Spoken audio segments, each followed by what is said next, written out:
Siya ay isang mahina at kalunos-lunos na tao na lumalabas na ang pinakamalakas na sinumpaang vampire hunter, at nagpakasal sa isang magandang vampira.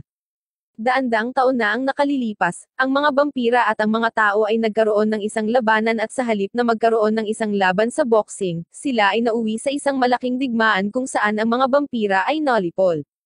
Mula noon, ang mga vampira ay naninirahan ng palihim pagkatapos ng insidente ng digmaan upang matiyak na hindi sila tatapusin tulad ng iba. Si Noe ay isa sa mga lalaking vampira na sa tingin niya ay napakakunya dahil gustong makasama siya ng mga babae. Tuldok, nakasakay siya sa airship para pumunta sa Paris dahil gusto niyang hanapin ang libro ng Vanitas, isang napaka-importanteng magical book na makakatulong sa mga vampira. Bigla niyang nakita ang isang babae na nagngangalang Amelia, na tila may sakit kaya pumasok siya upang tulungan siya. Matapos makita ang mukha ng lalaki, nanginag agad siya at nagtatanong kung anong ginagawa niya dito. Sinabi sa kanya ni Noe na pupunta siya sa Paris gamit ang napakalaking airship na ito kung saan pinaghihinalaan niya ang aklat ng Vanitas, at bigla itong nakakuha ng atensyon niya na para bang ito ang bagong release ng isang pelikulang Twilight. Samantala, sa ibabaw ng malaking airship na ito may isang lalaki na may mahabang buhok na parang bagong riband lang sa David Salon, nakatayo at nakangiting nakakatakot. Sa loob ng airship, sinundan ni Amelia si Noe pataas ngunit biglang bumagsak. Ngunit bago siya matulungan ni Noe, sinabi niya sa kanya na lumayo, na sumisira sa lahat ng ilaw sa lugar. Bigla niyang napansin na namumula ang mga mata ni Amelia at lumaki ang mga ngipin nito, dahilan para ma-realize niya na isa siyang vampira. Bago pa man siya makagawa ng anuman, bumukas ang mga bintana nang tumalon ang misteryosong lalaki para sunggaban ang babae, ngunit nalaman niyang nailigtas siya ni Noe.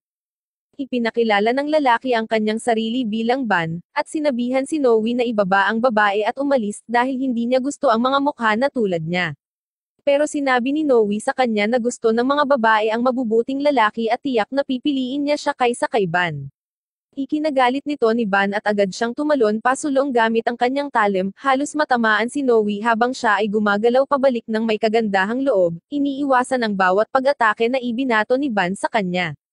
Bigla, nagsimulang makaramdam ng sakit si Amelia na nakagagambale kay Noe at ginamit ito ni Ban sa kanyang kalamangan, at sinubukan siyang patumbahin gamit ang kanyang wire.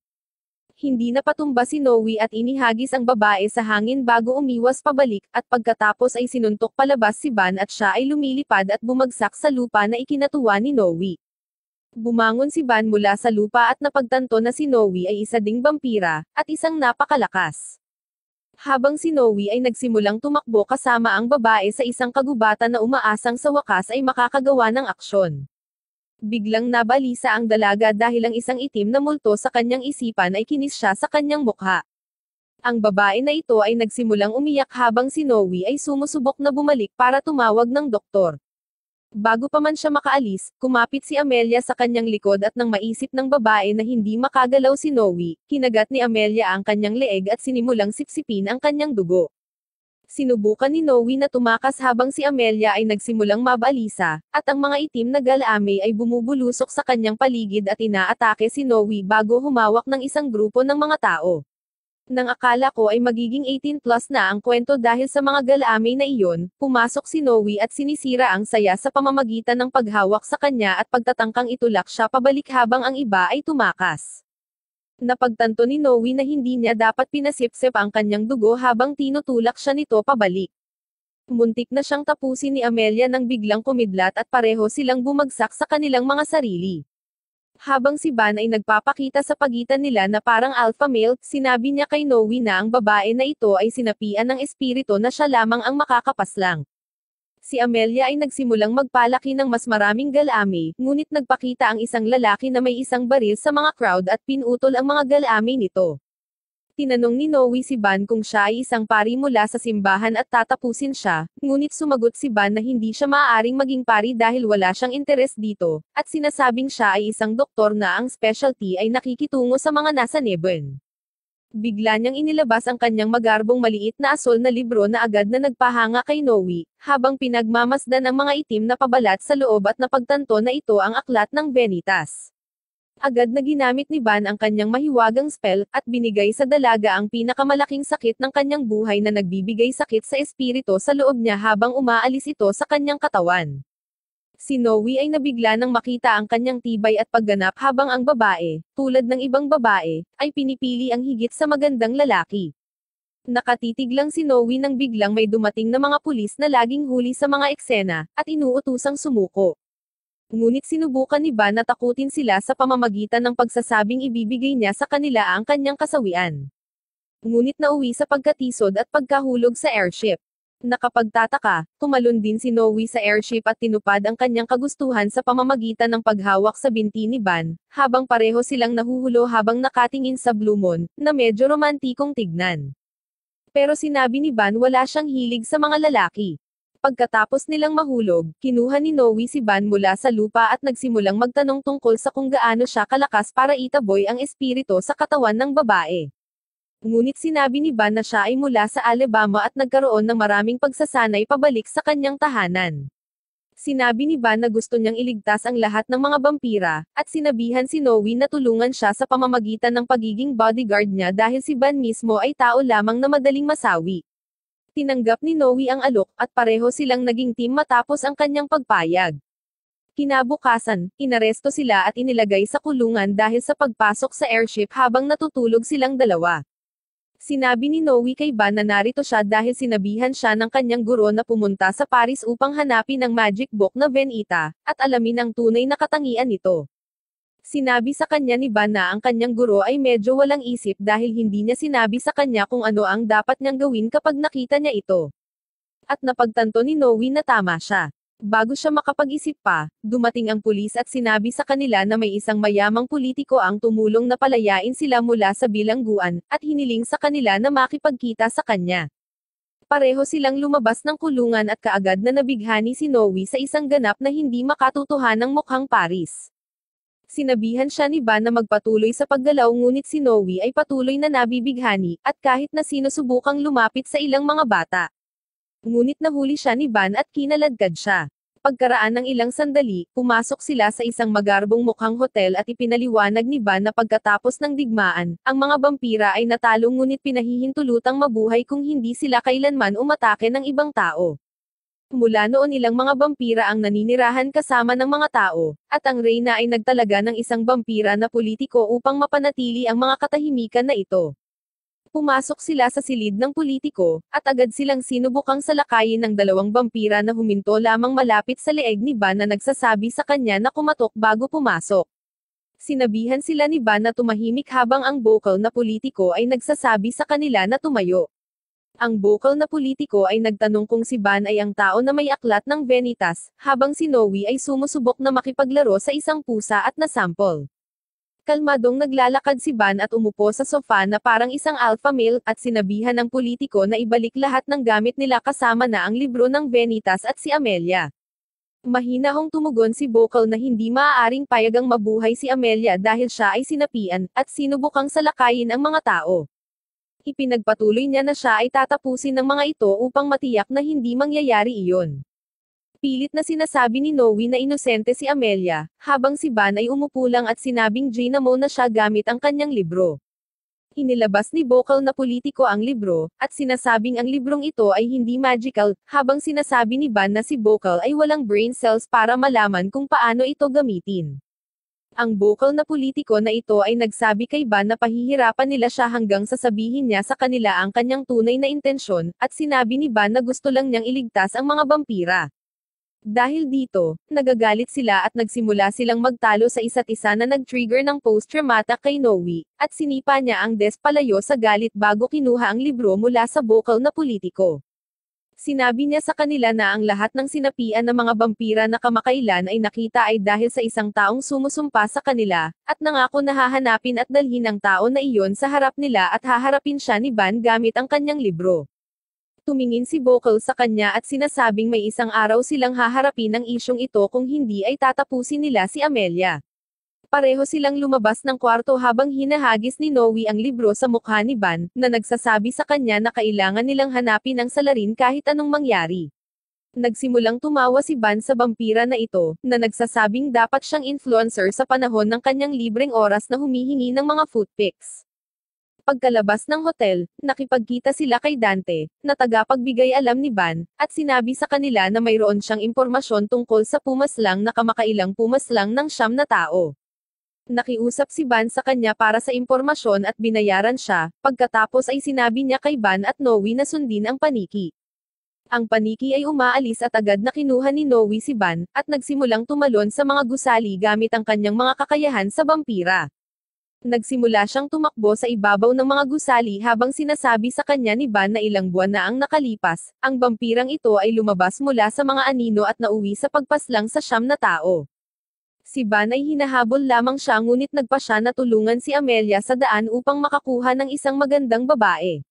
Bigla silang nakarinig ng kaguluhan at nakita nila ang isang mukhang balisa na vampira na sinusubukang pumaslang ng tao. Agad na sinabi ni Van kay Noe na ito ang kanilang target at dapat nilang pigilan siya. Nang walang pagdadalawang isip, inihagis ni Noe si Van na parang baseball ng diretso sa vampira, tinamaan at ginulo siya. Agad na tumalon at itinulak siya ni Noe sa lupa, habang si Van ay lumabas mula sa mga durog na bato at ginagamit ang kanyang mahiwagang libro para gumawa ng kakaibang salamangka sa kanya, na agad na nagpabalik sa kanya sa isang normal na vampira ng ilang sandali at nagpatambos sa kanya. Sinabi ni Van kay Noe na dapat nilang dalhin ang pumaslang sa bokal na politiko, ngunit bago pa man sila makagalaw, dalawang figure ang lumabas mula sa kadiliman na nagtanong kay Van kung siya ba ang may mahika na libro. Ang dalawang figure ay lumabas na isang babaeng nagngangalang Loka, at isang matangkad na babae na tinatawag na Jean. Agad na tinawagan ni Van si Jean na napakaganda, at tinanong kung ano ang gusto nila sa kanya. Ipinaliwanag ni Loka na pareho silang mga vampira na nag-iimbestiga sa mga krimeng ito, at gustong sirain ang aklat ng Vanitas. Pinagtatawanan ni Van si Loka sa pamamagitan ng pagtawag sa kanya ng maliit na ikinagalit ni Jean, na tinatakot sina Noe at Van. Nagpatuloy si Loka sa pag-aangkin na naniniwala sila na si Van na may libro ang sumusumpa sa lahat ng mga vampirang ito na masaniban, at gusto nilang sirain ang libro para hindi na niya magawa iyon. Tinawag siya ni Van na walang isip dahil sa pag-iisip niyan, at ipinaliwanag niya na siya ay isang doktor na narito upang tulungan ang mga isinumpang vampira, habang si Noe ay nagsabi sa kanila na kailangan nilang makuha ang sinumpaang vampirang ito sa bokal na politiko. Talagang ikinaasar nito ni Loka, na nagsasabing kahit siya ay kailangang sirain ang libro dahil ang kanyang stepbrother ay nasumpa habang siya ay naipit sa isang washing machine. Sinabi sa kanya ni Van na maaari niyang pagalingin siya, ngunit nagpagalit ito kay Jean, at bago pa siya makapag-react, pumasok siya na may dalang napakalaking indayog ng kanyang malita. Sa kabutihang palad, pumasok si Noe at hinawakan si Van, iniligtas ang kanyang buhay habang ginagamit niya ang kanyang tripang wire para tanggalin ang hood kay Jean. Siya pala ay isang napakaganda na babae, at muling tinawag siya ni Van na mine habang hinihiling ni Jean kay Van na ibigay muli ang libro, ngunit hindi siya pumayag. Ikinagalit ito ni Jean, na binuksan ang kanyang suitcase upang ipakita ang isang pulang sandata na nagpapatakot sa buhay ni Van, na sobrang natakot at sinabihan si Noe na tumakbo. Si Noe ay nalilito at iniisip na dapat silang lumaban, ngunit ipinaliwanag ni Van na ang sandata na mayroon siya ay isang banal na sandata na pag-aari ng vampira na, noong dakilang digmaan, ay pumaslang ng 1,000 vampira ng mag-isa pagkatapos pumanig sa sangkatauhan. Sinabi niya na si Jean ay dapat na ang vampirang iyon, at walang paraan na mapapantayon nila siya. Naabutan niya ang mga ito at ibinagsak ang kanyang kamao sa lupa, na lumikha ng isang shockwave na nagpatalsik kay Van, at sinubukan niyang tapusin ang trabaho. Ngunit si Noe, ang MVP, ay pumasok muli at hinawakan ang kanyang braso. Hindi naman ito masyadong problema sa kanya dahil madali niya itong pinatumba bago siya naging Iron Man, at nag-charge ng beam mula sa kanyang gauntlet na pumipilit kay Noe na sipain si Van palayo sa kaligtasan habang nauuwi siya sa pagsangga sa buong pag-atake. Sa oras na mawala ang usok, nawala na sila at nagtatago sa isang pabrika habang si Noe ay nag-aalaga sa kanyang nasugatan na braso. Sinabi sa kanya ni Van na hindi lubos na mali si Loka dahil ang aklat ng Vanitas ay maaaring gamitin para sampain ng isang vampira, ngunit sinabi sa kanya ni Noe na hindi ito mahalaga dahil nakita niyang iniligtas ni Van ang mga tao gamit ang aklat na ito. Nagsimulang tumawa si Van, ngunit agad na inilagay ni Noe ang kanyang kamay sa kanyang lalamunan, na sinasabi sa kanya na tumahimik bago sila matuklasan ni Jean. Pagkatapos ay sinabi niya sa kanya na huwag mag-alala dahil mayroon siyang isang paraan kung saan maaari nilang maharap siya. Mag-isang lumalabas si Ban sa pabrika nang subukan ni Jin na sunugin ang lahat. Tumayo siya sa harap niya at sinimulan siyang tuyain dahil sa pakikipagtulungan sa isang hamak, at sinabi sa kanya na pinapanood siya ng gobyerno. Sinabi ni Jin sa kanya na tumahimik na lang at ibigay ang libro sa kanya, ngunit si Ban ang nangungunang alpha male at ibinaba niya ang libro bago sabihin sa kanya na ginagamit niya ang kanyang kaliwang kamay upang gawin ang pag-eehersisyo, na naging napakalakas nito. Natakot si Jin at medyo umatras habang inaalis niya ang mga guwantes sa kanyang kamay, ngunit naging distraction ito nang muling sumulpat sa likod niya ang sinaniban na vampira at binigyan siya ng kagat sa kanyang balikat na nasugatan siya. Binibigyan nito si Ban ng pagkakataon na gamitin ang kanyang libro at gumawa ng kidlat na siyang nagparalise rin sa kanya. Pagkatapos ay sinabi niya sa kanya na tumahimik at manood habang ibinaling niya ang kanyang atensyon sa sinaniban na vampira na lobo. Napagtanto niya na ang halimaw na ito ay karaniwang isang vampira na nagsawa sa kanyang walang kwentang buhay, kaya sinapian siya ng isang espiritu, at ngayon ay gumagala siya sa gabing naghahanap ng mga babaeng makakagat. Ibinaling ng halimaw ang kanyang atensyon kay Ban, ngunit binuksan lang niya ang kanyang libro at gumamit ng spell na lubos na nagwawasak sa espiritu sa loob niya, at bumalik siya sa kanyang normal na anyo ng vampira, ganap na natamba. Nabigla si Jin nang makita ang lahat ng ito dahil hindi niya alam na magagawa ito ni Ban. Bigla niyang napagtanto na kailangan niyang ibalik ang vampira na ito sa Bokal, at ipakita sa kanya kung paano niya magagamit ang libro. Pero buti na lang at nandoon ang dalawang kampan ni Bokal para saksihan ito at nangakong sasabihin sa Bokal na politiko ang kapangyarihan ni Ban. Mukhang maayos na ang lahat nang muling tumayo si Jin, na ikinagulat ni Ban dahil dapat ay naparalisa siya ng spell. Kinatatakutan siya nito, kaya tinawag niya si Noe, na lumalabas sa dilim na hawak-hawak si Loka na parang isang gym bag. Agad na nag-alala si Jin para kay Loka nang lumapit si Ban sa kanya at pinagbantaan siya.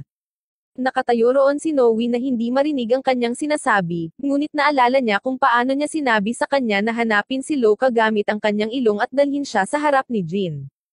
Gumagana ang plano habang mas mabilis ang pagtiklop ni Jin kaysa sa isang pakete ng mga baraha, at nagsimulang makiusap na huwag saktan si Loka. Agad itong sinamantala ni Ban, at ginagamit ito sa kanyang kalamangan na parang tambay malapit sa sulok ng iyong kalye. Hinawakan niya ang kanyang mukha at ginamit ang kanyang mahika upang mas maubos ang kanyang lakas, at nagulat ang lahat sa pamamagitan ng pagkiss sa kanyang mga labi, na pinatutunayan minsan at para sa lahat na ang pagsang-ayon ay isang gawa-gawa lamang. Laking gulat ni Jane habang kinis ng lalaki na ito ang kanyang mga daliri, at sinasabing in love siya sa kanya. Talagang ikinagalit nito si Loka, ang kanyang kasama, dahil naniniwala siya sa tunay na pagkakapantay-pantay ng kasarian at galit kay Ban dahil hindi siya nagtanong ng pahintulot sa kanya. Pagkatapos ay iniiwasan ni Ban ang kanyang magic attack habang ginagamit ito ni Jin para makatakas, at sinunggaban si Loka sa daan bago umakyat sa tuktok ng isang gusali. Sinabi niya kay Ban na siya ay darating muli upang maghayganti at si Ban ay tila masaya tungkol dito, na nagpabalisa sa kanya at siya ay nawala. Kinaumagahan, pumunta sila sa hotel ni Bokal kung saan buti na lang pinalaya nila si Amelia, pero ang Bokal na politiko na ito ay nagsabi sa kanila na si Amelia ay kailangang manatili sa hotel at magtrabaho bilang isang katulong. Pagkatapos ay hinampid niya ang mesa ng walang dahilan at sinisigawan si Ban na kailangan pa niyang manatili sa ilalim ng kanyang pangangasiwa, at pagalingin ang sinumang vampira na dadalhin nila. Ngumiti si Ban na parang isang kontrabida, at sumang-ayon sa kaayusan na ito dahil hindi niya kailangang gumala at maghanap ng mga pasyente habang sila ay dadalhin sa kanya. Pagkatapos ay sinabi sa kanya ni Bokal na handa na ang kanilang silid, na ikinalito ni Noe habang nakikipaglaban siya sa Bokal na nagsasabing hindi siya sapat na progresibo para matulog kasama ang isang lalaki, ngunit sinabihan siya ng Bokal na politiko na huwag nang mahir dahil pareho naman silang lalaki. Umupo si Ban at sinimulang tanungin si Amelia kung nakakita ba siya ng multo bago pa man siya sinapian, ngunit hindi man lang iyon naaalala ng babaeng ito at tiyak na bagay siya sa kusina dahil sa kanyang IQ. Siya ay patuloy na nag-iisip ngunit nabigo nang sabihin ng Bokal kay Noe na marahil ay dapat niyang malaman ang kanyang mga alaala. Ito ay nagulat sa kanilang lahat ngunit ang Bokal ay nagsasabing nakatanggap siya ng isang liham mula sa guro ni Noe na nagsabi sa kanya ng lahat. Malamang, si Noe ay kabilang sa angkan ng isang napakalakas na vampira na may kakayahang basahin ang mga alaala ng sinuman sa pamamagitan ng pag-inom ng kanilang dugo, ngunit dahan-dahan silang nauwi sa kasawian at si Noe lamang ang nabubuhay sa kanyang angkan. Tumingin sa kanya si Amelia at tinanong kung matutulungan niya itong mabawi ang kanyang mga alaala at si Noe, na nasa sabik ay pumayag dito sa pagkakataong mahawakan ng isang babae. Umupo siya at inilapat ang kanyang dila na parang kilabot bago kumagat at sinimulang inumin ang dugo nito. Sinisid niya ang kanyang mga alaala at nagsimulang makita ang mga bagay na nangyari sa airship, ngunit patuloy siyang tumitingin at nakakita ng nagninangning na liwanag. Pagkapasok sa loob, pinagmamasdan niya si Amelia na napapalibutan ng makapal na hamog nang biglang may humawak sa kanya mula sa likuran. Nang lumingon siya, nakakita siya ng kakaibang freak circus kung saan ang mga kakaibang bagay ay dumadaan sa kanya. Natarante siya ng makarinig ng ingay at lumingon siya para makakita ng multo. Ito ay nagpabigla sa kanya at nagsimula siyang tumakbo palayo dito at umabot sa isang poste ng lampara.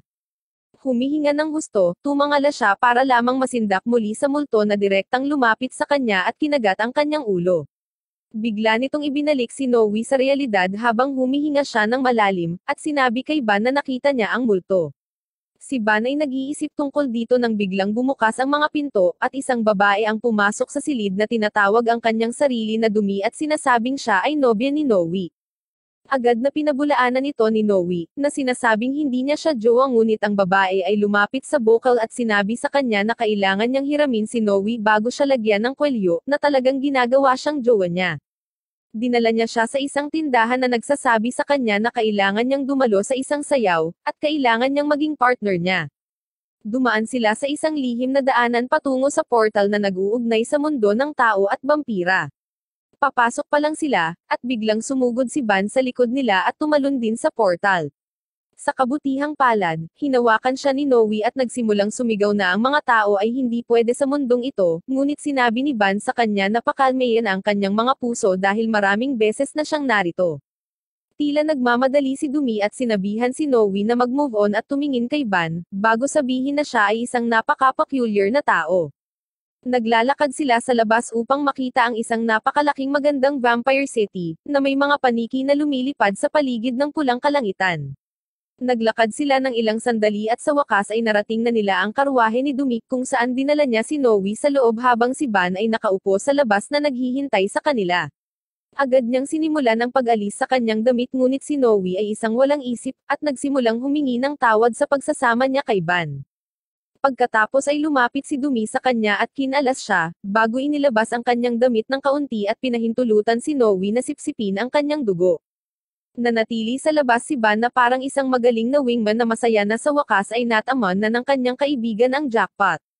Ilang sandali pa, nagbihis na sila at pumasok sa ballroom na puno ng mga taong nakasuot ng kakaibang orgy mask na sumasayaw sa buong malaking kwarto. Si Noe ay nagsimulang hindi maging komportable sa napakaraming joker sa paligid, habang sinusubukan ni Ban ang kanyang kapalaran sa mga babae ngunit agad siyang dinala ni Noe habang pinapanood pa rin sila ng gobyerno. Pagkatapos nito, sinusundan nila si Dumi. Nang biglang, si Noe ay nag-ambala ng isang grupo ng mga robot at sinundan sila, naiwan sina Dumi at Ban na mag-isa. Sinusundan niya ang mga robot at nagsimulang magtanong sa kanila kung kailan sasakupan ng AI ang mundo, ngunit kahit ang mga robot ay nagsasabi sa kanya na hindi nila alam at umalis na siya. Habang umaatras, nakabangga niya si Loka at ang kanyang dalawang ahente ng gobyerno.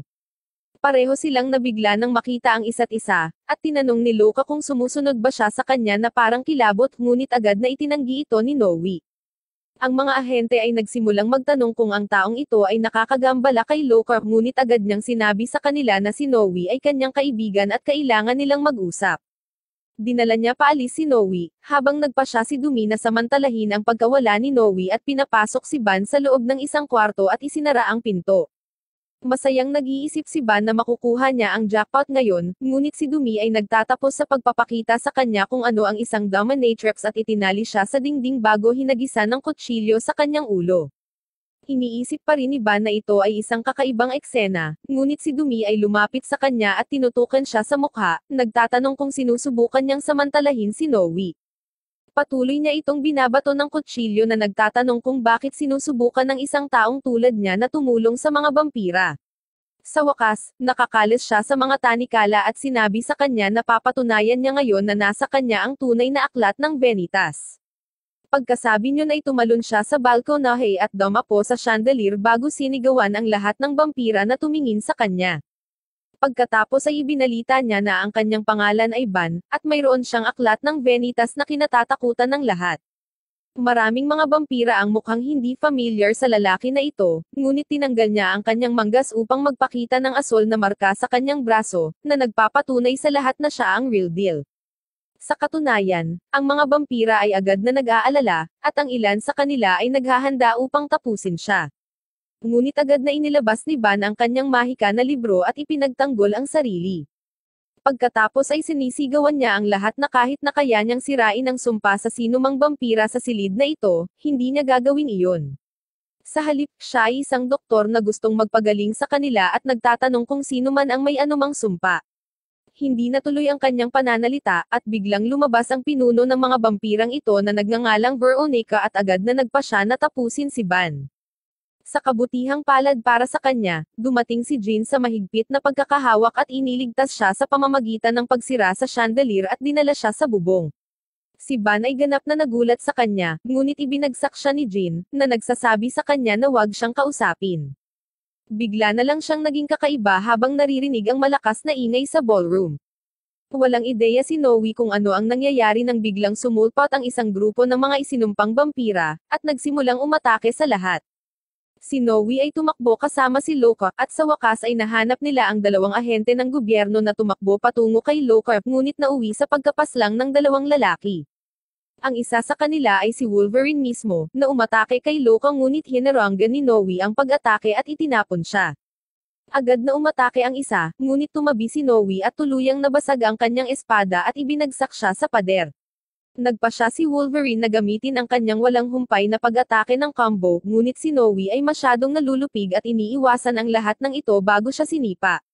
Tinanong ni Noe kung sino sila nang biglang may sumulpat na multo mula kay Wolverine, at sinabing sila ay mga charlatan na wawasak sa lahat ng mga vampira. Samantala, napagtanto ni Ban na nanghihina si Jean at nag-aalok na painumin siya ng kanyang dugo. Sinabi niya sa kanya na maaaring siya ay masawi dahil dito, ngunit ang lalaki na ito ay walang pakialam na masawi hanggat isang magandang babae ang papaslang sa kanya. Napagtanto niya na kailangan niya ng lakas para iligtas si Lokop kaya sinunggaban niya si Ban at sinimulang sipsipin ang dugo nito, naghahanda upang labanan ang mga isinumpang vampira. Sa kabilang banda, nasaktan si Noe na ibinaba siya ng walang kwentang ghost gang na ito sa harap ni Loka na sinusubukan niyang ipanalo, sa pamamagitan ng pagsasabi na maaari siyang sirain. Sumugod siya kay Wolverine at sinipa siya ng napakalakas. Sa sandaling bumagsak si Wolverine sa dingding, sinubukan ni Noe na suntukin ang multo, ngunit halatang dumaan ang kanyang kamay sa multo, na halatang nasisiyahan habang ninanamnam ang kamao sa loob nito, at sinabi sa kanya na nasa loob ito ni Luis noong una nitong nakita si Noe, at naging interesado siya. Ang pagkarinig sa pangalan ni Luis ay nag-trigger ng kanyang alaala, at naaalala niya kung paano siya ipinakilala ng kanyang guro sa kanyang mga apo na sina Luis at Dumi. Palibhas ay mahilig na sa babae na kahit noon pa man, nagsimula na siyang manligaw kay Dumi. Ito ay naging dahilan upang ang kanyang kapatid na lalaki ay makakuha ng lahat ng proteksyon, at simulan ang panunuya kay Noe tungkol sa kung gaano siya kawalang isip. Hiniling ni Noe sa kanya na isara ang kanyang bitag at itigil ang pagsira sa kanyang pagkakataon sa babae. Hindi nagtagal bago siya nagsimulang umiyak, napagtanto niya na hindi eksaktong mali si Luis. Dahil sa awa, pareho silang natulog kasama si Noe noong gabing iyon, kaya sa huli, ito ay gumagana ng maayos para sa kanya. Naging matalik silang magkaibigan sa mga sumunod na taon, at permanenteng lumipat ang magkapatid para manirahan sa kanya. Isang araw, nalaman ni Luis na siya ay isang curse bearer dahil nakalimutan ng kanyang lolo na ituro ang kanyang pag-aaral na naging sanhi ng kanyang pagkalumbay habang inilihim niya ang pagkakaroon ng sumpa. Isa rin pala sa mga kaibigan nila na si Mena ay isang curse bearer din. Dahil siya ay isang simp, nagpa siya si Noe na iligtas siya mula sa pagkakasawi at tulungan siyang tumakas sa nayon. Habang nasa daan, biglang bumagsak si Mena sa isang lugar, dahilan para mabalisa si Noe. Sa sandaling iyon ay inangat niya ang kanyang ulo, at napansin niya ang kanyang mga pulang mata at napagtanto na siya ay naging isang sinapian na vampira. Kinagat niya ang isa sa mga taga-nayon at pagkatapos ay sumugod kay Noe. Si Noe ay nanatili sa kinaroroonan niya, naghihintay ng ilang aksyon, ngunit si Luis ay sumugod sa eksena at tinapos ang vampira bago siya makapagdulot ng anumang pinsala. Gayunpaman, ang pag-ataking ito ay nagpagana sa sumpa ni Luis, at nagsimula siyang maging uhaw sa dugo. Nagmadali siyang salakayin si Dumi, ngunit si Noe na isa ang alpha male, ay humawak sa kanya upang protektahan ang kanyang kasamang babae. Pinakalma niya si Luis saglit, pero kinagat pa rin siya nito. Nakaligtas lang siya roon dahil biglang sumulpot ang guro, at tinaga ang ulo ni Luis dahil masipsip niya ng tuluyan si Noe. Sa kasalukuyan, naaalala ni Noe kung paano siya ay hindi kailanman nagkaroon ng anumang aksyon mula noon at nag-collapse dahil sa kalungkutan. Nangako ang multo na aalisin ang kanyang kalungkutan at ikikis na sana si Noe, ngunit nagpakita si Ban at itinulak ang multo palayo. Nagbabala si Ban kay Noe na hindi niya dapat hayaang kontrolin siya ng multo at inilabas ang kanyang mahiwagang libro. Samantala, tumakbo si Wolverine patungo kay Loka upang atakihin siya, ngunit hinampes ni Jane ang pader at pumasok sa silid upang patumbahin sita. Napagtanto ng charlatan gang na ang trio na ito ay hindi nagkakahalaga ng pag-aaksaya ng kanilang oras, at tumawag sa kanilang hukbo ng vampira. Hinatake ni Jane ang buong hukbo sa isang indayog ng kanyang brasong Hulkbuster, na nagpa siya sa mga halimaw na umatras sa ngayon. Bago umalis, nangako ang multo kay Noe na hahanapin siya nito at kukunin ang kanyang katawan balang araw. Habang hinahabol ni Jane at Loka ang mga halimaw, si Noe ay nagtatampo tungkol sa hindi pagkuha ng aksyon kahit na pagkatapos na napakalapit dito. Sa sandaling iyon, pumasok si Dumi sa silid, at sinubukan ni Noe na pakawalan ang sarili sa kanya, na naging dahilan upang siya ay nasample. Lumapit sa kanila si Ban at pinaalalahanan na may mga nasaniban pang vampira na dapat gamutin, at agad na sinamantala ni Dumi ang pagkakataong makalayo sa lalaki. Binunot niya ang kanyang espada at pumayag na suportahan si Ban bago agad tumakbo palabas ng hall.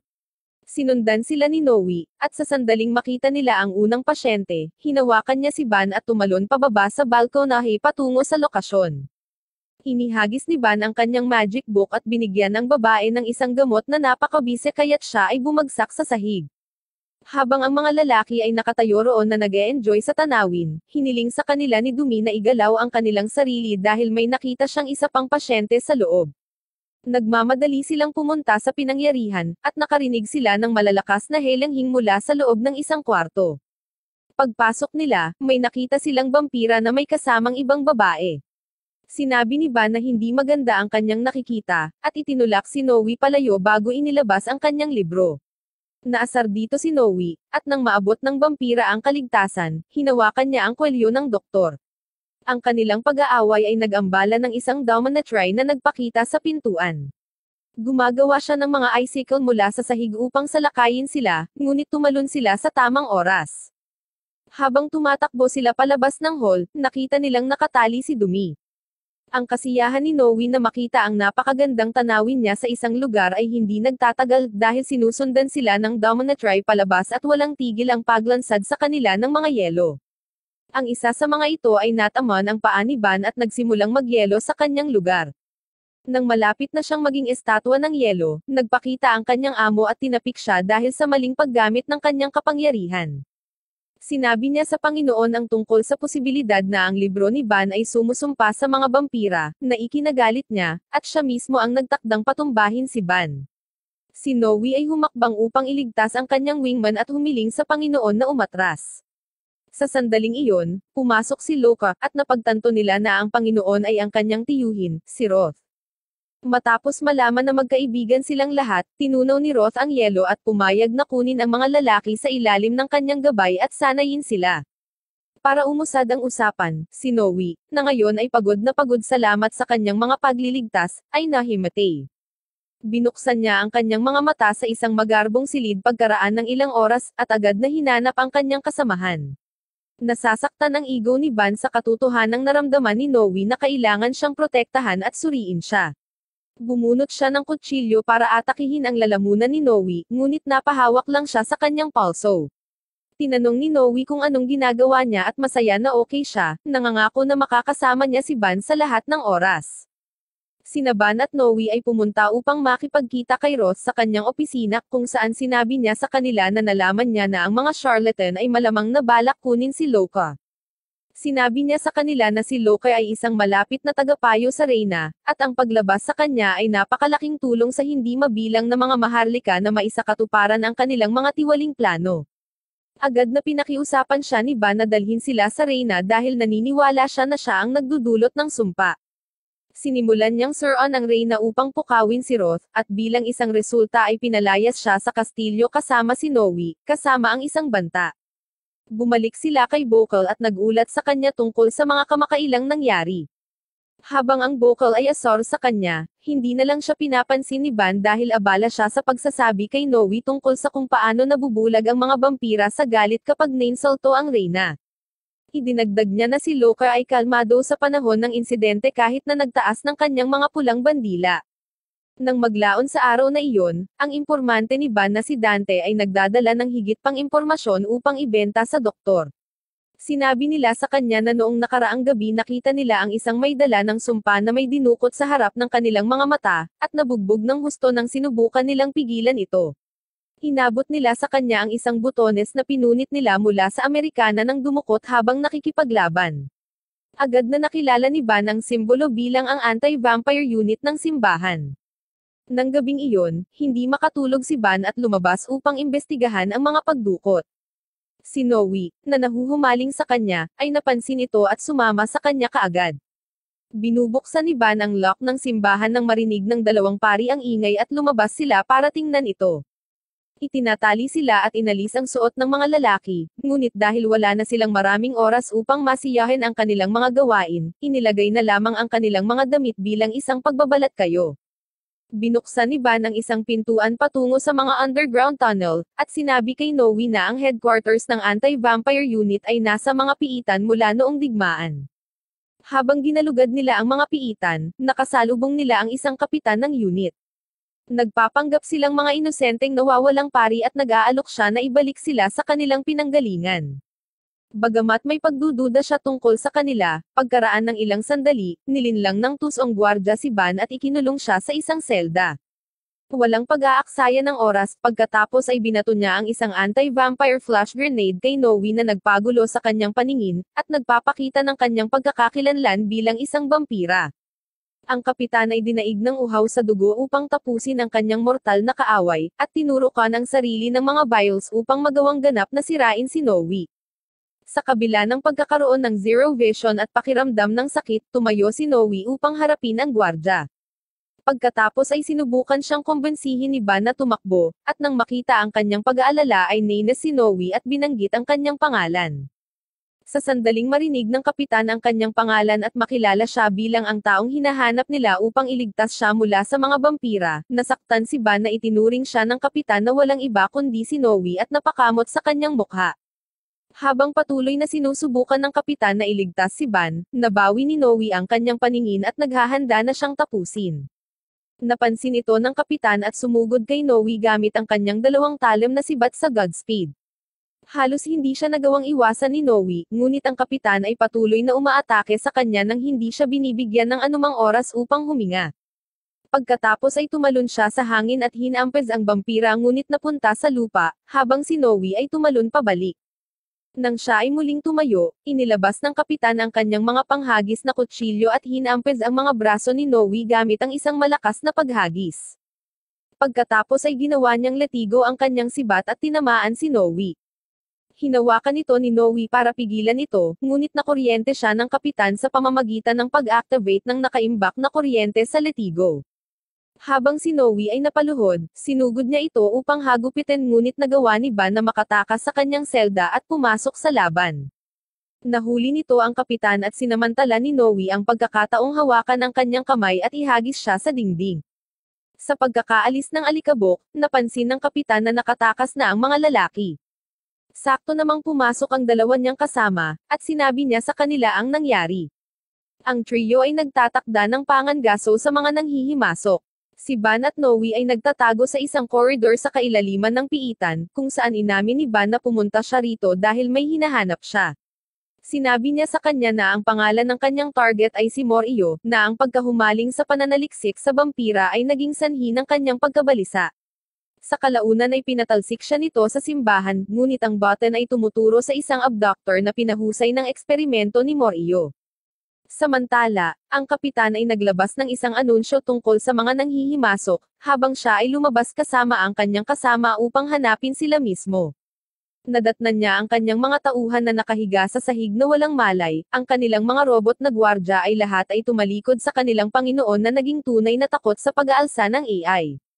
Sa kabilang banda, sina Ban at Noe ay patuloy na ginalugad ang piitan habang si Noe ay nagtataka kung paano alam na alam ni Ban ang daan. Naramdaman ni Ban ang kanyang pagkalito at sinabi sa kanya na pagkatapos na mapaslang ang kanyang pamilya, iniligtas siya ng anti-vampire unit. Sinasanay nila siya bilang bagong recruit ngunit nagsimulang maging interesado si Mor-Iyo sa kanya. Tumanggi siyang ibahagi ang anumang bagay na lampas dito na ikinaasar ni Noe at nagsimula siyang sumigaw kay Ban. Nagdadala ito ng isang grupo ng mga gwardya sa kanila ngunit sa sandaling maghagis sila ng isang flash bomb, ginamit ni Ban ang kanyang mahika upang makatakas at isil ang pinto sa likod nila.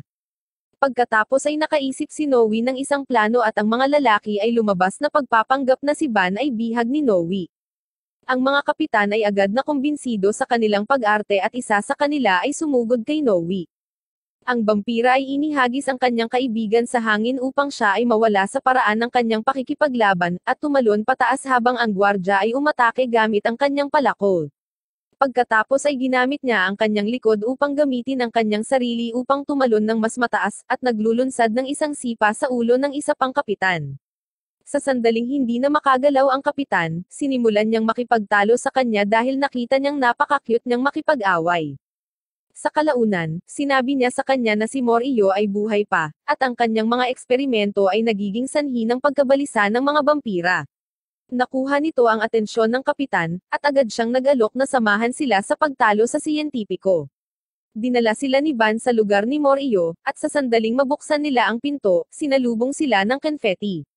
Inihayag ni Mor-Iyo na si Ban ay isa sa kanyang mga eksperimento at masaya na makita siya pagkatapos ng mahabang panahon. Nauna si Ban na batiin siya, at ipinakilala ang iba bilang kanyang mga taga-suporta na gustong tumulong sa kanyang mga eksperimento. Ang pakikinig dito ay nagpapasaya sa kanya dahil palagi siyang nag-iisa sa kanyang misyon, at pinagkaitan ng anumang pagmamahal. Hinalok niya sila para sa tsaa, at sinabi sa kanila na nagsasaliksik siya ng mga vampira dahil gusto niyang maging isa balang araw. Idinagdag niya na isang araw ang mga vampira ay pumasok sa kanyang lab, at kinuha ang ilan sa kanyang specimen kasama na si Ban na pinakakahanga-hanga sa kanila. Ito ay isang malaking setback para sa kanya, ngunit ngayong bumalik si Ban upang tulungan siya ay naniniwala siyang magiging maayos muli ang mga bagay. Pagkatapos ay sinabi niya sa kanila na mayroong isang mahalagang tao na sumusuporta sa kanyang pananaliksik, at sa gayon ay nakaligtas siya sa pugad ng anti-vampire unit na nagtulak sa kanya palabas. Kapag tinanong nila ang pangalan ng taong ito, inililipat lang niya ang paksa sa kung paano siya mahilig mangolekta ng mga bola ng mga vampira. Pagkatapos ay inamin niya na nabighani siya kay Ban at nang hihilahin na sila ng siyentipiko, hinawakan ni Noe ang kanyang kamay. Hiniling ni Ban sa kanya na huminto sa pag-abala, ngunit si Noe ay sobrang nainis sa gusto ni Mor-Iyo na hawakan si Ban na hinamped niya ito sa mesa. Nagmamadaling sasalakayin siya ng mga bodyguard ni Mor-Iyo, ngunit ang kapitan naging si Dr. Octopus at pinatalsik sila gamit ang kanyang mga galamay. Habang nakahawak si Noe sa doktor, tinutukan siya ni Ban ng kutsilyo at binyantaan siyang sabihin ang pangalan ng tao. Ngunit bago nila siya magawang magtapat, isang halimaw ang tumalon sa eksena at sinipa si Ban habang siya ay humawak kay Mor-Iyo at naghahanda na tumakas. Kinikilala siya ni Noe bilang Spider Monster mula sa party. Tumalon sila sa balcony at sumakay sa elevator ngunit ayaw sumuko ni Ban. Inilabas niya ang kanyang mahiwagang libro ngunit nang malapit na siyang umatake, na-trigger ni Mor-Iyo ang kanyang alaala sa kanyang dating kasintahan. Nang pinipilit siya ni Noe na ibalik sa realidad, isang anino na halimaw ang tumalon sa silid ng wala saan at nagsimulang magdulot ng kaguluhan. Sinimulan nitong kainin ng ilan sa mga kasama ng kapitan, at upang mailigtas sila, hinampes ng kapitan ang bibig ng halimaw gamit ang kanyang armas. Kapag wala itong epekto, sinisikap ni Ban na pakinggan ang lahat sa plano niya, ngunit naputol siya nang itinaboy siya ng halimaw at pinatumba siya sa pamamagitan ng pagbangga sa kanya sa dingding. Nagising siya sa ingay ni Noe at naalala niyang wala ng oras para isipin ang kanyang mga alaala. Sinabi niya kay Noe na ilabas ang kapitan at ang kanyang mga mandirigma sa silid, habang nakikipag-usap siya sa may dala ng sumpa sa loob ng halimaw. Ipinahayag ni Noe na gusto niyang kainin siya ng halimaw, at ang ideya ay nagpapasaya rin kay Ban. Hinawakan niya ang kanyang libro at tumakbo patungo sa halimaw upang bigyan ito ng oras ng buhay nito. Ang kapitan at ang kanyang hukbo ay umaatake sa mga paa ng halimaw, at nang bumagsak ito sa lupa, sina Noe at Ban ay tumalon sa bibig nito. Nakita nila sa wakas ang may dala ng sumpa na kumikilos bilang core ng halimaw. Nang sila ay nababalot sa kadiliman, agad na ginamit ni Ban ang kanyang magic book, na ginagawang bato ang halimaw at pinagputol-putol siya. Ang mga lalaki ay nahulog mula sa tiyan nito at sa lupa na may isang batang vampira sa kanilang mga bisig. Tulad ng kanilang ipinagdiriwang ang posibilidad ng isang ikatlong tao na sasali sa kanilang mga pakikipagsapalaran sa gabi, ang kisame ng lab ay nagsimulang bumagsak. Ang lahat ay tumatakas sa lalong madaling panahon hanggat maaari bago sila huminto upang makahinga sa isang ligtas na lugar. Pagkatapos nilang magulat mula sa pagkabigla ng pagsira sa lab, hiniling ng kapitan at Ban na lumabas dahil ang anti-vampire layer ay hindi ligtas para sa kanila. Tiniyak niya sa kanila na aasikasuhin niya ang kanilang gawain na iulat ang mga insidenteng ito kay Bokal, at hinayla sila sa isang mahigpit na yakap. Nang nagpasalamat sila sa kapitan at tumakbo palayo, pumasok ang isang pari na tinatawag na Ule. Tinanong niya ang squad tungkol sa kaguluhan, ngunit hindi siya pinansin ng kapitan at sinimulan siyang hampasin, na naging sanhi ng pagsampal sa kapitan. Gayunpaman, hindi ito nagpapahina sa kapitan, at patuloy niyang pinag-uusapan kung paano siya halos naging bahagi ng ibang grupo. Samantala, si Noe at si Ban ay nakatakas sa dungeon at napunta sa isang riverside sa gitna ng lungsod. Pagod na sila kaya't naupo sila para magpahinga kaagad. Sa isang madilim na sulok ng lungsod, sinabi ni Spidey kay Roth ang nangyari at sinabi sa kanya na ang ugat ng kanilang mga problema ay si Noe. Kinabukasan, pumasok si Amelia sa silid ng lalaki at iniabot sa kanya ang isang imbitasyon mula kay Jin na dumating para sa kanya. Agad siyang nagsimulang magbihis na tila nababalisa si Noe, at nagtatanong siya kung saan siya pupunta. Tumanggi siyang sabihin sa kanya at lumabas na lang para makipag-date kay Jin. Nagsimula si Jin na magpanggap na lubos na nagkakagusto sa kanya, dahil sinabi ni Dumi sa kanya na si Ban ay nagmahal lamang ng mga taong hindi nagmamahal sa kanya pabalik. Ngunit sa halip na alisin siya sa kanyang likuran tulad ng gusto niya, tila nagkaroon siya ng higit na interes sa kanya. Habang naglalakad sila sa bayan, palihim na sinusundan sila ni Dumi upang makita kung nagtagumpay ang plano. Nakita niya silang naglalakad na magkahawak kamay at nagiging sweet sa publiko, at hindi na nagulat kung gaano kadaling napagtagumpayan si Jin. Kinamumuhian niya ang sarili dahil sa pagse-set up ng date na ito at pagpuksa sa sarili niyang pagkakataong makipag-bond sa alpha male. Dinala ni Ban si Jin upang tuklasin ang paris at pinakain ng kanyang mga stuffed rolls sa isang parke, at nasarapan siya sa mga ito. Samantala, nagising si Noe nang biglang sumulpot si Roth sa silid at dinala ng Panginoon sa isang kafe. Ang katotohanan na nag-book si Roth ng isang buong kafe para sa kanila ay nagpabalisa kay Noe. Ngunit ang Panginoon ay patuloy na nagsasalita tungkol kay Ban. Sinubukan ni Noe na ibalik ang kanyang pagtuon sa kanya sa pamamagitan ng pagsasabi sa kanya na ipinaalala niya sa kanya ang kanyang Panginoon. Ibinunyag ni Roth na isa nga siyang guro noon, at minamahal ng kanyang mga estudyante. Ang tanging bagay na nag-iingat sa kanya ay ang gobyerno, at bago pa tumanda ang kanyang mga estudyante, lahat sila ay pinaslang. Idinagdag niya na gusto niyang magkaroon ng mga mag-aaral na tulad ni Noe dahil pupunuin nito ang kanyang mga araw ng kasiyahan. Pagkatapos ay buong puwersa si Roth upang mapagtagumpayan siya sa pamamagitan ng pagsasabi sa kanya na sinasamantala lamang siya ni Ban. Nagtanong siya kay Noe kung tao or vampira ang type niya, na sinagot ni Noe na pareho niya silang gusto. Pagkatapos ay idineklara ni Roth na walang bumagsak sa pagsusulit at bigla siyang nagsimulang lumaban sa matinding sakit. Si Roth ay humawak sa kanya at kinagat siya sa leeg, habang binubulabog siya ng kanyang napakalaking kamay upang pigilan ang kanyang mga helanghing. Pagbalik sa parke, naantala ang date ng isang batang lalaki na nadapa habang naglalaro. Nagsimula siyang dumyugo, na naging dahilan upang mawalan ng kontrol si Jin at ibunyag ang kanyang pagkakakilanlan na vampira sa publiko. Nagiging sanhi ito ng kaguluhan sa parke, ngunit bago niya ma-atake ang sinuman, hinawakan siya ni Ban at ginawa siyang kagatin ang kanyang kamay. Bigla silang natabunan ng smokescreen ni Dumi at ng impormante na sumama lang sa kanyang pag-espiya. Hindi sila nag-aksaya ng oras sa pagtakas sa eksena, at tumungo sa bahay ni Jin kung saan sinimulan niya itong sipsipin ang kanyang dugo. Diretsahang tinanong ni Van kung isa ba siyang curse bearer na pinagbawalan ng isang tao na pag-usapan ito. Hindi niya ito pinapansin at inalis ang kurbata bago magpatuloy upang bigyan siya ng oras ng kanyang buhay. Biglang umiyak si Jin at ipinangako sa kanya na tatapusin siya kapag nagdulot siya ng anumang pinsala kay Loka. Samantala, sa kafe, ang ilang uri ng kadiliman ay nagsimulang pumalibot kay Noe, na bumagsak sa kanyang mga tuhod. Hiniling sa kanya ni Roth na maging kanyang alipin at ihipnotis mo siya. Kapag nakumpleto na ang ritual, ginawa siya ni Roth na alipin sa pamamagitan ng pagtali ng kwelyo sa kanyang leeg, at bigla siyang nawalan ng malay. Si Spidey, na nagtatago sa kafe, ay lumabas at tinanong ang kanyang Panginoon kung bakit hindi niya pinaslang si Noe gaya ng orihinal na plano. Ibinunyag niya na nagpasya siyang gamitin siya bilang isang sangla sa halip, at alamin ang mga malalaking plano ng kanyang guro. Kalaunan ng gabing iyon, pagkatapos kumalma si Jin, inihatid siya ni Van pauwi para i-seal ang deal niya. Sinabi ni Jin sa kanya kung ano ang kanyang orihinal na plano, at ipinahayag ni Van na alam niya. Ipinahayag niya ang kanyang pagkabigla sa katotohanan na hinayaan siya ni Lucas sa pakikipag-date na sinagot niya na kasama niya ang kanyang nakatatandang kapatid. Sinabi niya sa kanya na binigyan siya ni Roth ng pahintulot na pumunta sa date na agad na nagpalabas ng mga babala sa kanyang ulo. Nagmamadali siyang pumunta sa kwarto nila, pero pagpasok pa lang niya ay nakita niya si Noe na natutulog doon.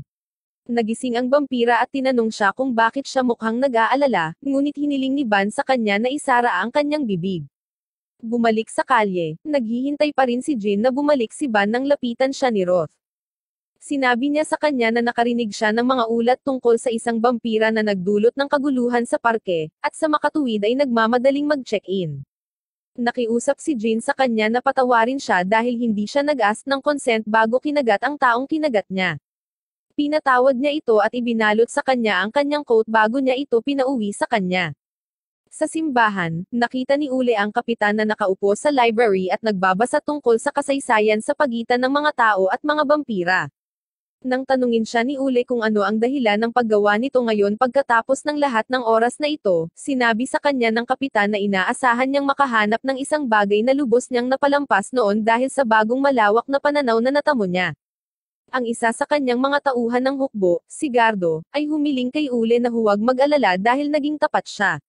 Ngunit nahihirapan si Ule na lubos na magtiwala sa kanya, at sinimulang kumbensihin siya na walang pag-asa para sa pagkakaibigan sa pagitan ng mga vampira at mga tao. Ipinaalala niya sa kanya kung paano sa pinakamasamang sitwasyon ay maaaring give-in ng mga halimaw ang kanyang pamilya. Gayunpaman, hindi nabigla ang kapitan at sa halip ay binyantaan si Ule na isara ang kanyang bibig dahil ginagawa lang niya ang gusto niya. Sa ibang bahagi ng bayan, tumalon si Dante sa silid ni Van sa pamamagitan ng bintana at ipinaalam sa kanya na ang halimaw ng Jev ay bumangon. Nang makitang walang kaalam-alam si Noe, sinabi niya sa kanya na isa itong malaking lobo na may matutulis na kuko at pulang balahibo. Noong nakaraan, sinalakay nito ang nayo ng Jev at walang awa na pinaslang ang mga residente. Idinagdag ni Dante na ang halimaw ay pinaniniwalaan na walang iba kundi isang vampira na may sumpa. Bagamat hindi sila sigurado kung ito ang parehong halimaw, 5 bangkay na ang dumating ngayong buwan at lahat sila ay pinaslang sa iba't ibang paraan tulad ng nakaraan. Higit sa lahat, mayroong mga nakasaksi. Agad na bumangon si Van para lumabas upang mag-isip mag-isa, ngunit bago umalis ay nagtanong si Noe tungkol sa kanyang plano. Gayunpaman, abala siya sa pag-iisip kung gaano kabanggo ang amoy ni Van at gustong sipsipin siya at hindi makapag-focus sa usapan. Nagpasya siyang kumbensihin si Van na magkaroon ng kanyang dugo at sinimulan siyang pilitin. Pinutol siya ni Van sa gitna ng kanyang pananalita, at sinabihan siyang huwag kailanman humingi sa kanya ng pahintulot na sipsipin ang kanyang dugo kung gusto niyang mabuhay. Nagulat si Noe sa kasamaan ni Van, ngunit hindi na lang siya pinansin ng doktor at umalis. Nakahiga si Noe at umiiyak tungkol sa kung paano siya hindi nagtagumpay sa tanging pagkakataon na sipsipin ang dugo ni Van. Kinabukasan pag-uwi ni Van para maghanda para sa investigasyon, sumama rin sa kanya si Noe. Habang naglalakad sila, hindi na kinaya ni Van ang awkwardness at hinarap si Noe tungkol dito. Humingi siya ng paumanhin para sa nakaraang araw, at pinapayagan siya ni Van na sipsipin ang dugo niya kapag siya ay nasugatan. Isang masayang Noe ang sumunod kay Van sa istasyon, at sumakay sila ng tren papuntang Jev. Habang excited siyang makasakay sa tren sa unang pagkakataon, hindi siya makatulog sa tren dahil sigurado siyang iiwan siya ni Van. Sa kalaunan ay narating nila ang kanilang destinasyon kung saan nalaman nilang si Dante, at ang kanyang koponan ay sumali sa dalawa na may pag-asang makakahanap sila ng ilang tsismis na ibebenta. Agad silang sumakay ng bagon para tumungo sa kanilang inn. Plano nilang ilagay ang kanilang mga gamit sa inn at agad na manghuli para sa halimaw. Nang maglaon sa araw na iyon, habang naglalakad ang partido sa kagubatan ng Beast Band ay ipinaalam sa kanila na isang mangkukulam din ang sinasabing nakatira dito. Nagtataka ito sa kanila kung may koneksyon ba ang mangkukulam at ang halimaw. Habang pinag-uusapan pa ito ng partido, nakita ni Noe ang ilang mani na halos gusto niyang kainin. Naihiwalay siya sa partido at tuluyang naligaw. Sa kalaunan, sa sandaling mapansin ng partido na siya ay nawawala, hinanap nila siya at napunta sa isang lugar na may nyebe. May narinig silang paparating at agad silang nagtago sa likod ng mga palumpong. Lumabas ang isang grupo ng mga sundalo para sa panghuhuli sa halimaw sa utos ng hari. Ang grupo ay walang gaanong oras para isipin ito, gayunpaman, sa sandaling dumating ang napakalaking halimaw sa pinangyarihan, inilabas ng mga sundalo ang kanilang mga armas dito, ngunit ang kanilang mga bala ay walang epekto sa higanteng lobo. Tinaboy nito ang mga sundalo gamit ang kanyang paa at pinatumba sila. Nakakatakot ito sa partido, at nagsimula silang tumakas, ngunit mas mabilis ang halimaw at nagawa nitong itumba si Van. Nagmamadali itong pumunta sa doktor na may mapupulang kumikinang na mga mata ngunit biglang nagpakita si Jean, at pinasabog ang halimaw gamit ang kanyang gauntlet. Samantala, si Noe ay napaharap sa isang masamang lalaki na pumapaslang sa isang grupo ng mga tao. Sa sandaling mapansin ng lalaki si Noe, inatake niya ito, ngunit si Noe ay nagtagumpay na tumalon sa daan at napunta sa isang puno. Sa isang malapit na pagtingin, kinikilala siya ng lalaki bilang isang tao na nakita niya sa istasyon ng Paris at ipinakilala ang kanyang sarili bilang si Astu. Ipinahayag niya na siya ay mula sa Anti-Vampire Squad, at pinaslang niya ang mga lalaking ito dahil sinusubukan nilang makuha ang kanilang mga kamay sa kanya. Hindi nagtagal ay napagtanto niya na si Noe ay isang vampira, at sumugod sa kanya upang hiwain siya tulad ng isang piraso ng hamon. Kapag umiwas si Noe, patuloy niya itong inaatake ng walang humpay para hikayatin siyang lumaban. Napansin ni Noe kung paano niya nasisiyahan sa pagdanak ng dugo, hindi tulad ng kapitan at ng iba pang lalaki, na nakakatakot sa kanya. Sa sandaling iyon si Astu ay nagsimulang atakihin ang mga nasawi na katawan upang matiyak na sila ay napaslang, at upang pigilan siya nagmamadaling lumapit sa kanya si Noe. Hinampon siya ni Astu gamit ang kanyang malaking espada at nauwi sa pag-atake sa kanyang katawan, at ibinagsak siya sa lupa. Nang malapit na niyang atakihin siya ng kanyang sibat, lumabas ang halimaw sa kagubatan sa kalagitnaan ng pakikipaglaban kay Jean. Bumagsak ito sa lupa, at pinaalis ng puwersa sina Noe at Astu. Habang tumatakbo ang mga impormante sa Noe upang suriin siya, sinubukan ni Van na kumbensihin si Jean na huwag tapusin kaagad ang halimaw. Gayunpaman, siya ay sabik sa paghihiganti para sa mga taon na ang nakalipas at naglunsad ng malakas na pag-atake.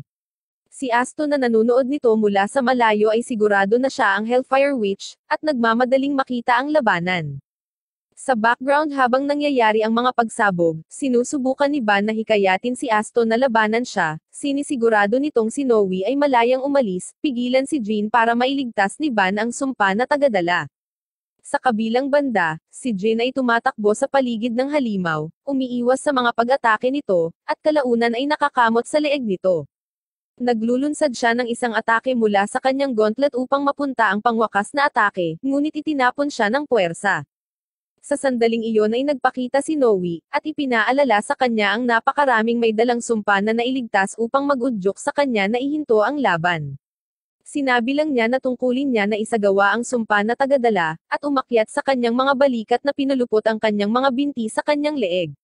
Nagbanta si Jean na tatapusin siya kapag sinubukan niyang makialam muli sa laban. Samantala, patuloy na pinupukaw ni Van si Astu habang patuloy na sinusubukan ng kabalyero na atakihin siya. Ang lahat ng kaguluhang ito ay pinapanood ng Ghost Leader at nagpasya siyang pumasok at tamasahin ito mismo. Binalot nito ang mundo sa kakaibang wallpaper, at lumalabas para makipag-usap kay Noe. Nagpadala siya ng mga guni-guni na nag-trigger sa iba pang alaala upang makakuha ng ilang privacy kasama si Noe. Ito ay humantong kay Asto na nagiging mas balisa at siya ay lumapit kay Jin upang tapusin siya. Nang akmang hihiway niya ang kanyang lalamunan gamit ang kanyang kutsilyo, si Ban ay tumalon at napunta sa halip ang isang hiwa sa kanyang braso. Pagkatapos ay sinipa niya ang kabalyero at inilabas ang kanyang mahiwagang libro upang wakasan ang kaguluhan na ito.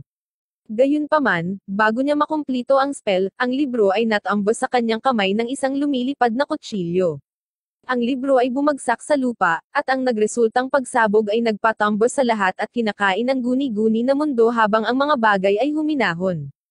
Ang tagapagdala ng sumpa sa loob ng lobo, si Chloe, ay pinalaya, at isang lalaki ang lumapit sa kanya upang iuwi siya.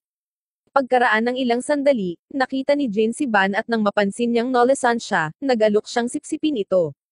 Dinala niya siya sa malapit na cottage at sinindihan ang furry place para mainaitan siya. Inalis niya ang kanyang damit na basa mula sa nyebe, at ang pagtingin sa kanya na ginagawa ang parehong dahilan upang siya ay himatayin sa kaligayahan. Pagkatapos ay binalot niya sila ng kumot habang nakaupo sila sa harap ng apoy upang matuyo at magpainit. Nang medyo nag-ayos na sila, sinabi ni Jin sa kanya na ang kanyang mga magulang ay mga estudyante ni Roth at bilang resulta ay kailangang maglakbay ng madalas. Minsan nang sila ay nag-a-adventure, iniwan nila siya sa pangangalaga ng Panginoon ng Jeb. Sa kanyang kastilyo, si Chloe ay isang vampira na itinatago at tinuruan siya ng maraming bagay. Siya ay naging isang malaking kapatid na babae kay Chloe, at ang hiniling na tapusin siya ay labis na nasaktan sa kanya. Siya ay dapat na sumunod sa mga utos ng walang tanong, at iyon ang tanging dahilan kung bakit siya ay nakipag-away sa kanya. Bigla niyang napansin na nilalagnat si Ban at pinadalhan siya ng tubig. Biglang nabalisa si Ban nang mapagtanto niya na technically silang magkaaway ni Jin dahil gusto niyang subukan ang lahat para iligtas ang halimaw. Nagpainis ito sa kanya, ngunit pinatahimik siya ni Jin sa pamamagitan ng isang kiss at hiniling sa kanya na magpahinga muna. Kinaumagahan pagkagising niya, napansin niyang wala na si Ban. Nag-aalala siya na iniwan siya nito, ngunit sa sandaling iyon ay nakarinig siya ng mga boses mula sa labas. Sumilip siya at nakita si Ban na nakikipag-usap sa isa sa mga impormante. Ang makita siyang malakas para maglakad-lakad ay nagpapasaya sa kanya, na biglang nagpaalala sa kanya ng mga pangyayari kagabi. Nahihiya siya sa hindi niya inaasahang pag-uugali, at pinahirapan niya ang sarili dahil nahulog siya sa isang mayabang at walang kwentang lalaki. Lumabas siya ng cottage para ipahiya siya sa pamamagitan ng pagpapaalala sa kanya kung gaano siya kaina kagabi at nakatulog kaagad.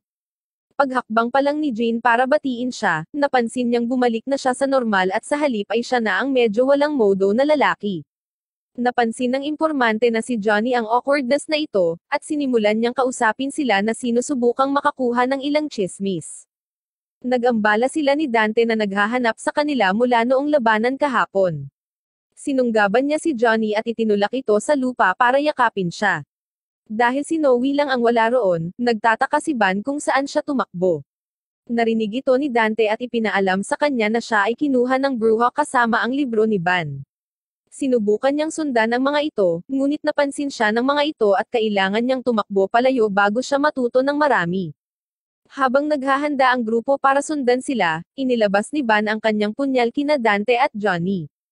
Sa pagtataka ng lahat, hiniling ni Ban sa kanila na sabihin sa kanya ang lahat ng tinatago nila sa kanya tungkol sa halimaw.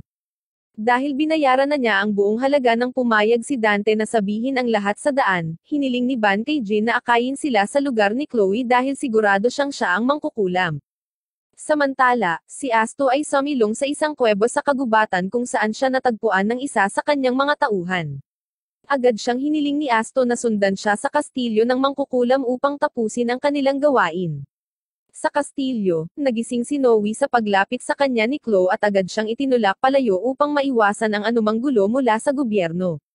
Walang pakialam si Chloe dito at tinutulak siya pabalik dahil mas mahalaga ang kanyang kasiyahan. Bago siya makabalik sa pagsisip sa kanyang dugo, ang kanyang butler na si Jeremiah ay pumasok sa silid at kinaladkad siya palayo kay Noe. Nangako siyang sasakailan si Noe hanggang masawi dahil sa pagnanakaw sa kanyang babae mula sa kanya, at ang kanyang selos ay natunaw si Chloe na parang ice cream sa temperatura ng silid. Si Jeremiah ay nasisiyahan sa kanyang sarili at ginagawa ang trabaho na talagang narito siya upang gawin. Ibinigay niya kay Noe ang kanyang pusa na natagpuan niyang gumagala sa mga bundok, at ang kanyang mga damit na napakabaho na kailangang hugasan. Hiniling niya kay Noe na magpalit at bumaba sa lalong madaling panahon bago binuhat si Chloe palabas ng silid. Hindi maiwasan ni Noe na isipin kung okay lang ba si Ban, pero dahil wala siyang magawa sa ngayon ay nagpasya siyang pakinggan ang sasabihin ng dalawa. Nadatnan niya silang nakaupo sa hapagkainan na may mga robotak na instrumento na tumutugtog ng mga kaitakot-takot na himig para sa kanila. Habang hinihiling siya ni Chloe na sumama sa kanila, nagpakita sa likod niya ang creepy shadow guy kanina. Nang makita ang multo ay nagalit si Noe, at hiniling niya ito na lumayo kay Chloe. Pero pinaupo lang niya ito at kumain. Nalampasan niya ang kanyang sorpresa sa katotohanan na ang multo at si Chloe ay tila magkaibigan, at tinanong siya ng diretso kung siya ang halimaw. Tinanong niya ito kung paano niya natitiis na maupo sa tabi ng mismong multo na ginawa siyang vampira na may sumpa. Hiniling ni Chloe sa kanya na isara ang kanyang bibig dahil siya ay isang babae na may sariling ahensya na pinili para sa mga bagay na maging ganito. Gumawa siya ng isang kahilingan, at ang kabayaran ay hayaan ng multo na kunin siya at gawin siyang isang tagadala ng sumpa. Nilinaw ng multo na sa mga vampira na kasing lakas ni Chloe, ang pagpilit sa kanila ay hindi isang opsyon. Kaya naman, magalang itong nagtatanong sa kanila kung gusto nila siyang manatili bilang kapalit ng isang hiling. Pagkatapos ay nagtanong ito kay Noe kung mayroon siyang anumang naisin. Naalala agad ni Noe kung paano pinaslang ng multo si Luis at tinanong ito kung inalok siya ng parehong deal. Nabalisa si Noe sa sandaling maisip niya si Luis at sinubukang atakihin ang multo, ngunit dumaan ang kanyang kamay.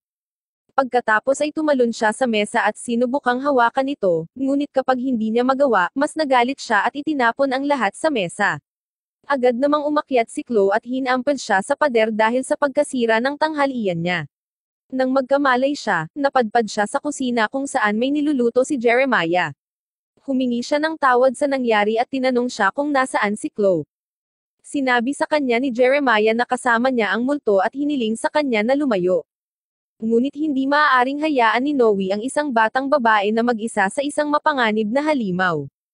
Ang kanyang magiting na monologo ay nag-ambala ng kanyang kumakalam na tiyan, at si Jeremiah ay agad na naghanda ng pagkain para sa kanya sa kondisyon na si Noe ay tutulong sa kanya sa paglilinis.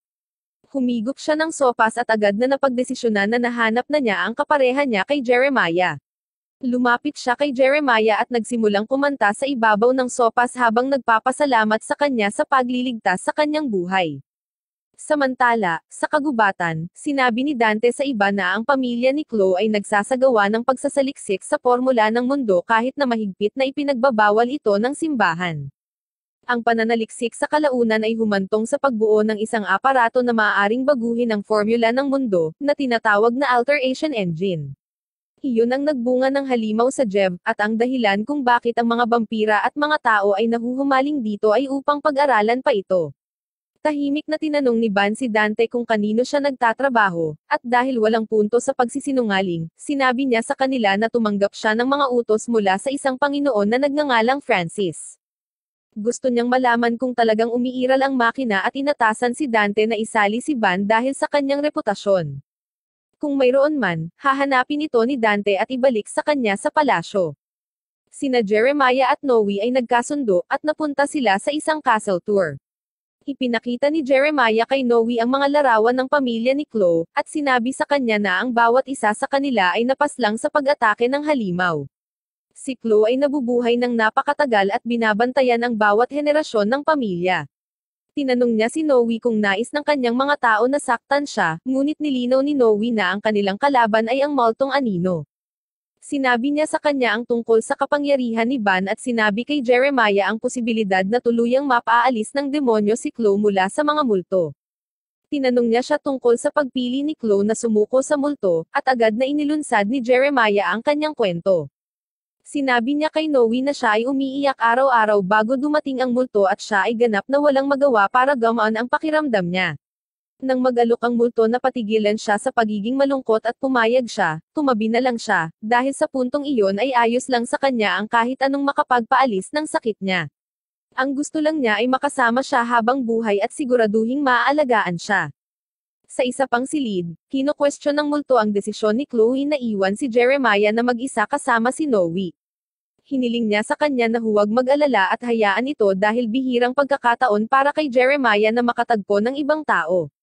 Inamin niya na nahihirapan din siya dahil napakaselosa niyang babae. Upang patunayan ang kanyang punto, nagsimula siyang magkwento sa kanya. Mula noong siya ay mas bata, nagising siya isang araw upang malaman na siya ay naging isang vampira.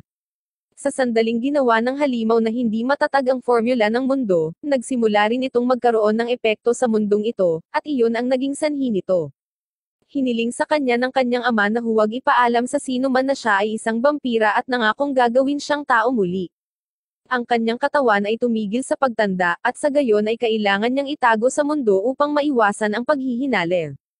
Sinabi sa lahat na siya ay nagkasakit at nasawi sa kanilang kastilyo sa kabundukan. Ang kanyang ama ay nagtipon ng mga kilalang mage at alchemist upang pag-aralan ang formula ng mundo. Kahit sa huling hininga niya, ang gusto lang niyang gawin ay gawing tao muli si Chloe. Sa pagdaan ng mga henerasyon, iba na ang hiling ng kanyang ama. Ang pamilya ay naging sakam sa napakalaking kapangyarihan at ang pag-uunawa sa formula ng mundo, at ang pagkakaroon ng makadiyos na kapangyarihan na kasama nito ay naging kanilang hangarin. Isang araw, dumating ang isang manlalakbay sa kastilyo at nagpakilalang Agosto.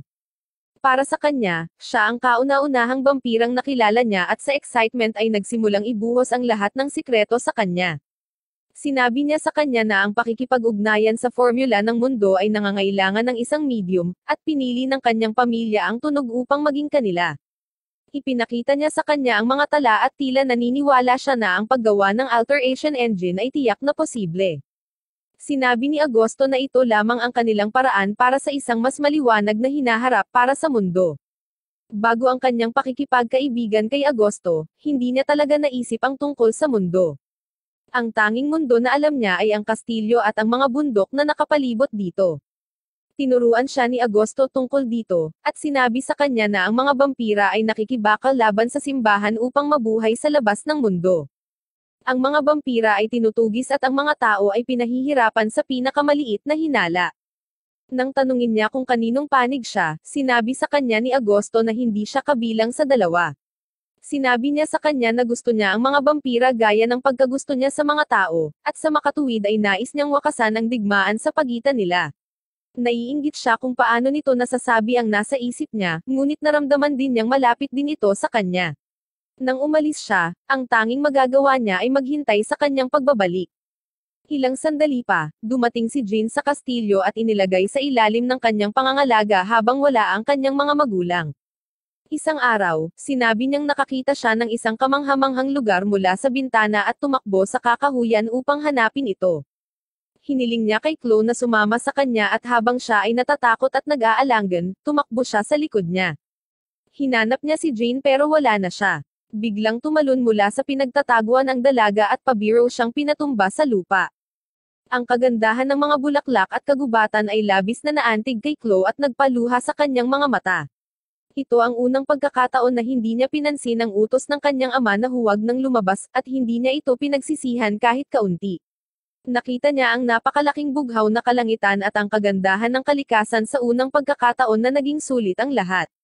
Ang araw ay isang bagay na kakaibang bago para sa kanya. Pagkatapos isang araw, ibinalik si Jean ni Agosto sa mga magulang niya at wala na siyang narinig mula noon mula sa kanya. Nag-aalala siya na may nangyari sa kanya ngunit wala siyang paraan para tingnan siya. Hindi niya kayang iwanan ang kanyang pamilya kahit anong mangyari. Isang araw, bumalik si Agosto na nasaktan ng husto. Tinanong niya ito kung kumpleto na ang alteration engine bago siya napaluhod sa sakit. Inamin niya na mali siya sa pag-iisip na ang simbahan ay maaaring pagkatiwalaan at dapat niyang itama ang mga bagay-bagay. Para magawa iyon, kailangan niya ang pagsasaliksik ng kanyang pamilya maliban na lang kung hihilingin niya ito sa kanya. Nang tumanggi itong ibigay, hinawakan ni Agosto ang kanyang mukha at sa mabilis na paggalaw ay binuhat siya nito para kagatin ang kanyang leeg. Nagprotesta siya ngunit hindi siya tumigil at ginawa siyang alipin niya. Pinasumpa niya itong gamitin ang kanyang kapangyarihan at kaalaman ayon sa kanyang utos. Gayunpaman, pinalaya niya ang kanyang kalooban at pinalayas siya sa kanyang kastilyo dahil tungkulin niyang protektahan ang pananaliksik mula sa pag-alis sa kanyang pamilya. Nasaktan si Agosto sa pagtanggi at umalis ng walang ibang salita, at hindi na muling nakipag-ugnayan sa kanya. Nawalan siya ng pinakaunang kaibigan na nagkaroon siya. Pagkatapos ng ilang sandali, nakatanggap siya ng liham mula sa isang nag-aangking kaibigan ni Agosto na nagpapaalam sa kanya na tapos na ang digmaan. Ang pangunahing dahilan ng kapayapaan ay si Agosto, at siya ay umakyat sa ranggo upang maging miyembro ng Senado. Napagtanto niya na nakamit na ng kanyang kaibigan ang pinakagusto nito, at hindi na babalik. Ilang dekada siyang nagtatrabaho sa kanyang pananaliksik ng mag-isa at iniisip kung kumusta na si Jean.